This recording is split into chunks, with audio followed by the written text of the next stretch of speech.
옛 해안가 마을에서는 포구가 생활의 중심이었습니다. 포구 주변에는 생활용수였던 용천수가 솟았고 제주에서는 귀했던 소금을 생산하는 소금밭도 포구 근처였습니다. 강석찬 기자입니다. 성산 일출봉 아래가 하얀 눈으로 덮였습니다. 해안가를 따라 들어선 포구도 겨울 풍경으로 바뀌었습니다. 옛 오조리 포구인 엉물에도 겨울이 찾아왔습니다. 이곳도 예전엔 태우와 돛담배인 풍선이 정박하던 작은 포구였습니다. 이 포구 바로 옆으로 족질하는 용천수가 지금도 남아있습니다. 돌틈에서 용천수가 계속 솟아나고 겨울엔 따뜻해 지금도 사용되고 있습니다. 이제 겨울에는 우리도 왕 이제 노물 같은 거 씻고 빨래도 하고 김치 절인 것도 시지고 예. 포구 주변엔 늘 생활용수로 쓰던 용천수가 있었습니다. 빨래터와 목욕탕이 있던 30년 전 석가름 성창입니다. 지금도 포구 형태가 남아있고 용천수는 생활용수로 사용되고 있습니다. 이게 물 먹어놨지. 저 옛날 새때리 형이 막 소문 떠올로 먹다. 삼양일동의 다른 포구인 동카름 성창입니다. 포구도 컸고 수량이 풍부한 용천수가 있었습니다.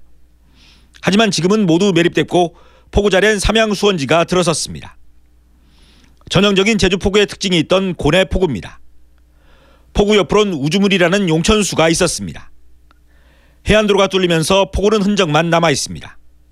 용천수도 이젠 사용하지 않습니다. 저기는 옛날에 물 치르다 허브고 치르다가 먹어난 물이라죠. 우주물이라고. 수원포구엔 썰물 때만 드러나는 두 개의 용천수가 있었습니다. 지금도 옛 용천수 자리는 남아있지만 예전 모습과는 큰 차이를 보입니다. 병풍바위를 낀 절경을 가진 대평포구 단캐입니다. 조간대에 만들었던 포구 모습이 한쪽에 남아 있습니다. 포구 동쪽에 소금을 만들던 소금 빌레는 예전 그대로입니다. 여름철이면 이곳에서 소금을 만들어 사용했습니다. 햇빛에 물이 이제 뻗다가지고 그것이 소금 돼가지고 하얗게 하면은 이제 그 긁습니다 이제. 예? 숟가락 같은 걸로 긁어가지고 이제 그 소금을 만들어.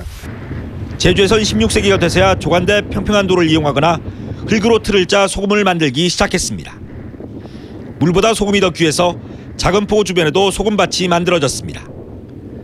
관전동 포구도 방파제로 쓰인 조간대에 소금밭 흔적이 있습니다.